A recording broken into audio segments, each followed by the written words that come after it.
I am so excited to welcome you to our webinar introducing Pinecone Path, a new literacy curriculum for the year before kindergarten. My name is Emily Grunt, and I'm the Director of Early Learning at Collaborative Classroom. And for the past 12 years, I've been training and coaching and program director with Seeds of Early Learning. It is my pleasure to come to you today and talk about Pinecone Path and the ways in which Collaborative Classroom is thinking about early childhood and bringing that connection of building relationships and foundational literacy skills to joyful learning for our youngest learners. I'd like to start out by introducing my colleague Gina and friend to say hello as we get started. Thank you, Emily. I'm Gina Finito. I'm the Chief Implementation Officer at Collaborative Classroom. I too am excited, as you are, Emily, to bring Pinecone Path to everybody as we think about this early childhood solution. As you heard both Gina and I say, we are working with Collaborative Classroom, which is a mission-driven nonprofit, and we are driven to ensure that all students become readers, writers, and thinkers who learn from and care and respect one another. And so now with our early childhood offerings at Collaborative Classroom, we are able to provide support from our earliest learners of pre-K through 5th grade, and then our intervention support through 12th. And so as we think about the journey on our Pinecone Path, we are thinking about what we know about the reading science for building quality relationships so that when we combine those two things, we are preparing children for kindergarten and beyond. And today you will hear about and see what we mean when we talk about our literacy comprehensive curriculum from Pinecone Path, where we will be thinking about the growth in their social skills as well as their literacy skills. And that will be through whole class lessons, small group instruction, and play centers, which we will describe throughout today. I have an overview video to share with you right now. The first 5 years of life are a remarkable window, when every interaction, every story, and every discovery helps shape a child's future as a learner. As early childhood educators, we're too often asked to choose between honoring play and building strong literacy foundations. Pinecone Path was designed to remove that tension, giving you the tools and confidence to do both beautifully. Pinecone Path intentionally weaves research-backed literacy development into joyful discovery. Children build rich oral language, deep vocabulary, early alphabet knowledge, phonological awareness, and an understanding of how print works, the foundations they need before formal reading begins. Our approach is grounded in the science of reading and brought to life through joy, movement, and meaningful interaction. In a Pinecone Path classroom, learning happens through development by doing. You'll hear children clapping syllables, singing songs, engaging in dramatic play, or explaining their thinking as they build and create together. Songs, chants, and hands-on exploration turn abstract ideas into meaningful experiences, while predictable routines help children feel safe, confident, and ready to participate. At the heart of it all is the SEEDS framework. We know that trusting, responsive relationships are the primary vehicle for learning. SEEDS qualities like sensitivity and encouragement help teachers slow down, to really watch, listen, and respond with care. When we affirm effort, curiosity, and growth, children begin to see themselves as capable learners whose voices truly matter. The result is something you can see and feel in the classroom: joyful engagement, strong relationships, and children building a sturdy foundation for literacy and learning. Pinecone Path walks alongside you, so every child in your care feels known, capable, and ready for kindergarten. Together, we build more than a foundation. We set them on a clear path toward fluent reading and confident learning. Plant the seeds for your students' success. Join us on the Pinecone Path to kindergarten readiness. As you can tell, we care about themes and topics, as you see in our Pinecone Path and our SEEDS language. You will see that in our Pinecone Path year before kindergarten curriculum, we have unit topics, and you can see on the screen what those unit topics are. I hope as you're looking at these, you're thinking, wow, I do that in my classroom. My students really care about exploring and learning about family and friends or transportation. We have at Collaborative Classroom taken feedback from all over the nation, many different educators and early childhood teachers sharing what they know to be true about what students get excited to learn about and build on. And we use these unit topics to um, go and thread through the whole day of activities. And these are going to frame what the students are learning about, talking about, and hearing during our three types of small group lessons. And so the three types of whole class lessons are, our first one is the morning meeting. The morning meeting is a time during the day, and our lessons can be done in a half day program or a full day program. And you're going to put the lessons in at the time that makes sense for you. And so we suggest that you do this morning meeting or the daily message before your read aloud. But what's important about it is that it's 12 minutes long, and it's designed to build experiences for the students to anticipate what the day is going to hold, to expose and teach the students about the letter names and sounds, as well as concepts about print, and to think aloud together and read these messages together so that they're creating that ritual and routine and gaining confidence in what they're learning and what to expect per day.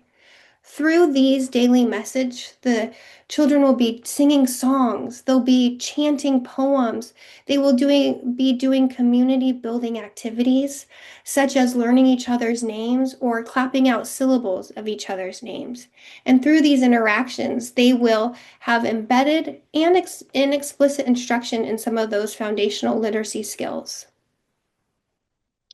As we think about teaching these lessons in Pinecone Path, they will be done daily and they will include things like you see here of orienting the students to the day, connecting to that unit topic. So if we're learning about birds, it's going to mention what kinds of things they might look for outside or incorporate something about the writing that they're going to do later in the day about the unit topic. We use these unit topics not only to build vocabulary and oral language, but build experiences throughout the day that they can do in the play centers, they can play outside with, as well as connecting to some of the fun chants and activities that they will learn during the morning meeting. An example of one of the chants is this one, Eagle on a Nest. It incorporates not only that unit topic for the bird unit, but it also incorporates movement and joyful play around that unit topic and creates that phonological memory of something that they're going to be learning about for the 3 weeks of their unit topic theme. Another type of our whole class lesson is our reading lessons. And the first one that I want to describe is our read alouds. Our read alouds are 3-day repeated read alouds. And during that time, you will see trade books that you know and love and that you're familiar with that are connected to that unit topic. And I am going to they are trade books that you probably have read before or you've seen here that, like The Rabbit Who Listened for our feelings unit or our life cycle of a pea plant for our seeds unit. And during that time of our repeated read aloud, the children will be making text to self connections. They'll be retelling the stories that they have been learning for the past 3 days, as well as sharing their connection to the nonfiction text, building background knowledge, and sharing in their writing experience about the topic. And we also include reteaching lessons that incorporate that small group support that students might need during their unit topic and theme time. Another type of reading that we have throughout the week is our shared reading activity.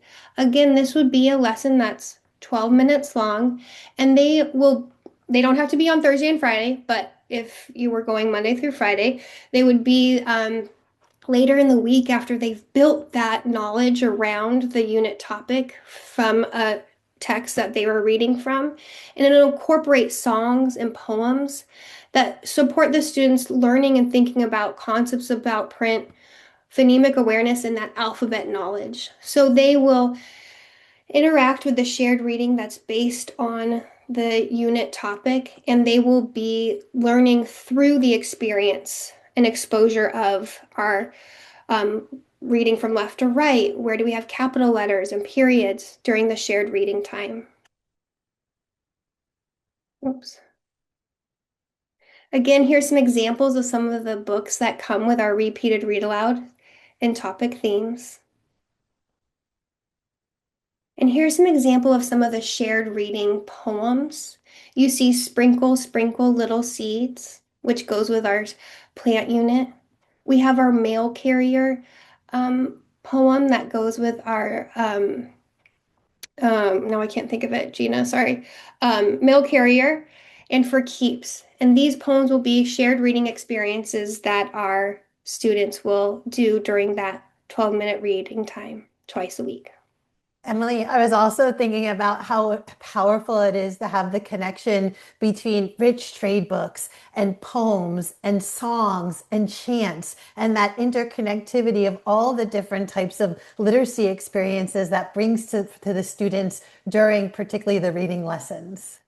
The next type of whole group lesson is a vocabulary lesson. And I cannot tell you how excited I am about these vocabulary lessons. They are also 12 minutes long, and they are going to take two new words from the book and the unit topic that they're reading per day and go through an activity that includes games, activities, experiences to not only connect the new vocabulary to the text that they read, but practice it with one another, with a turn and talk, with playing with their Pinecone Path mascot bear, or acting it out. And one of the words that I wanted to show you was like this word furious. Or I have the word next to me for our feelings unit, grumpy. I have the word trump and stomp. And it goes with our book from the feelings unit, Rita and Ralph's Rotten Day. And this book is such an amazing book about two friends that are best friends that are neighbors. And during an interaction, one of them hurts the other and they are mad at each other. And in this time, you hear those words like furious, grumpy, stomp, and trump. And so they're going to hear that in their read aloud activity. And then later in that day, now, if I was the one teaching the lesson, I might do it before I go home because it's a great way to reteach something they learned during that day, as well as have a movement break and a practice of some new words. And when I think about my two young daughters coming home and using the word furious or grumpy or stomp or trump, as a parent, I can't tell you how excited I would be, as well as for the educators to put this rich language throughout the day. I would even be happy if my daughter told me she was furious about what we were having for dinner because it shows that they know how to use the word as well as how important it is to have time to practice some of those um, words that they're learning. And so those are examples of our three types of whole class lessons in our Pinecone Path. And again, they're 12 minutes long, connected to our unit topics and themes. I now am going to turn it over to Gina to discuss our small group lessons. Thank you, Emily. Now we had a chance to hear about whole class, and in whole class, we're engaging in morning message, in reading, and vocabulary lessons. But we also want to think about what are the other opportunities for instruction. And we're going to do that through small group experiences. There are three different types of small group lessons. Those small group lessons are going to provide an opportunity for us to give that individualized attention to that group of students that's sitting with us. So first, we have letter names and letter sounds. Also 12 minutes. Emily, I was smiling because there's that theme, right, of 12-minute lessons across all the types of lessons we've been talking about. There are 27 of those lessons, and this is where the students are going to get the opportunity to learn letter names and letter sounds. They're going to be identifying capital and lowercase letters, and they're also going to understand the relationship between those letters and sounds. Some of the activities the students are going to do include sorting and matching. In addition to letter names and letter sounds, we also have writing small group instruction. 12 minutes long, 27 lessons, but you see that there's 3 different ways that we're going to engage the students in these writing experiences. We're going to start off with those finger strengthening and pencil grip activities. And then we're going to move into tracing lines, circles, as well as their own name. And they're going to get a chance to write their own name. And that just makes my heart smile because I think about the most important word we all know is our name. And so we're starting off those writing experiences with that for the students. And then we're going to move into the lessons that make this strong connection from letter names, letter sound instruction to writing. So they're going to get a chance to review those letter names and letter sounds. And then they're going to have the opportunity to learn the stroke sequence for capital and lowercase letters that they've been reviewing. And so you see there's that interconnectivity between letter names and letter sounds and writing as well. One of the things that you'll note between letter names and letter sounds is that the letters are taught in the same order. So those 2 types of instruction are really building on each other.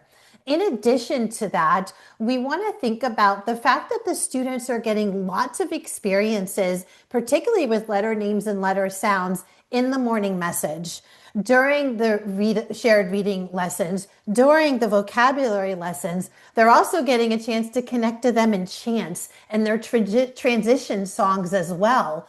But we want to make sure they're getting that explicit instruction. And so that explicit instruction is what's happening during the small group experience. Now we're moving into the 3rd type of small group instruction, which is oral language development. This is optional. This is particularly for students that you want to provide additional language supports for. These are 12-minute lessons. There are 27 of them.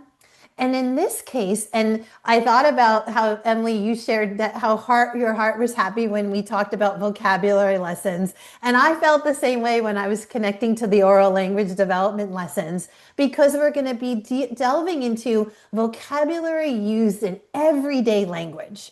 And we're going to do that by using that new vocabulary in meaningful ways. We're going to be doing that by speaking in complete sentences. And we're going to be drawing on using read aloud books, cards with photographs, as well as interactive activities and games. And I was thinking about not only the fact that these lessons can support all students that need language support, but also they could be really powerful for our multilingual learners as well. And as you see here, you can see an example of some of the cards as well as some of the guidance that will come to you to support you within these oral language development lessons.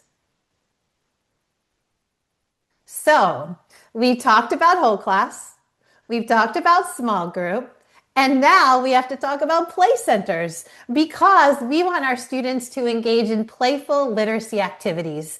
And we want to provide this opportunity for them to have lots and lots of experiences in terms of building on what they've been taught and building on the opportunity to engage with each other.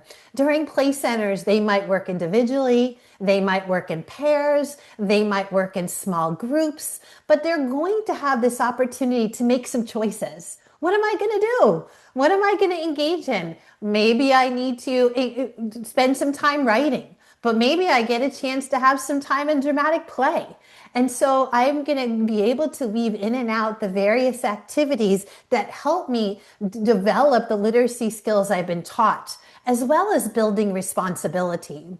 And I was thinking, Emily, about the fact that we also provide some teacher support as well. We provide that support by including the corresponding strive for five questions. Might you share a little more about why that's so important? Yeah, thank you, Gina. As we think about that interaction with every child, and when we think about the importance of that development of skills while doing, and when we can interact and intentionally interject ourselves into their play, we want to be thinking about how are we adding on or asking questions or building upon what their interest is in that moment, as well as connecting it to that unit topic and the play center activity. So when I am a coach or I am going in and observing classrooms and I know that they are theme based and I want to be walking in and seeing without asking what the children might be learning about, what might the unit topic be during this time. And so throughout each of these play centers, if the unit is birds, I might see things to build nests. I might see different types of birds. I might see activities in the dramatic play that are about vets or about bird watchers or about nature guides, right? And then we have these strive for five questions that we can, as teachers, incorporate into the unit topic and theme that are adding on and building upon what they're learning throughout the day during the daily message or the repeated read aloud or shared reading. And we're increasing the time and their thinking around what they're playing with. And when all those things come together, we are intentional about what kind of vocabulary they're using. We're intentional about connecting back to the question of the day from daily message, as well as having a little bit of observation of what they are gaining from what they've learned throughout. And the Strive for Five conversation are those feedback loops. So I might give an affirmation to a student, and they might say, "This is a bird that I made." And you might say, "Wow, what is the bird doing?" And now we're trying to get the child to interact with us and share what they know by going back and forth in a Strive for Five conversation. Thank you, Emily. It makes me think of this idea of play centers being so intentional. Though they're playful, though they're engaging, though the students are doing lots and lots of different activities to build on their knowledge, they are intentional to build on their knowledge and Yeah. strengthen their learning. And so we have a couple of examples that we want to share with you as well. And not only, Gina, is it for the one educator in the classroom, in ratio, we have one or two or three. And so if we can all have this idea of these Strive for Five conversations, feedback loops of who we're going in and talking to, then the whole class has these rich experiences of connectedness. And so as I will go to our examples. Thanks, Emily. Well, the first example is a really great connector, particularly to the letter names and letter sounds small group instruction. We can have sand, we can have rice, we can have letters hidden in there, and the students are going through finding the letters and making their name or building out other types of words, or maybe they want to make their friend's name. And so this opportunity to not only have some fun, get in and maybe get a little dirty, but also get a chance to take those letters and practice what they've been learning from their small group instruction. In addition to that, we can make connections to the theme of the unit. So unit 3 is going to be honing in on feelings. And so we might have a place center that has a mirror. And so there's many different things that this child might do with that mirror. They might make different expressions. They might have a self-portrait. They're going to have an opportunity to show their various types of feelings. And so in this center, they're getting a chance not only to connect to the theme of that unit, but if they're building a self-portrait, they might connect to some of the writing that they've been doing. There's going to also be a portrait wall that's part of this unit. And so that might be where they're starting their portrait to get created in this center. And so when we think about these play centers, we want them to be powerful, we want them to be engaging, and they're connected to learning so that students are developing and growing their literacy skills, as well as their responsibility skills, as well as their skills to engage with each other during this time. And now we're going to move into assessment, because one of the things we know is that we need to gather information so that we can know what the students know, understand, and can do. And so in Pinecone Path, we gather information across the different types of instruction that we provide. So first, we have class assessments, and class assessments are for our whole class instruction. So you'll see those for morning message, for the reading, and the vocabulary lessons. We also have group assessments. These are assessments that are particularly for the small group instruction. So you see that through letter name and letter sound instruction, writing lessons, as well as oral language development. Then we have this opportunity to do some individual observation. And so we're going to do that through play center observations, through comprehension checks, as well as through skills checks.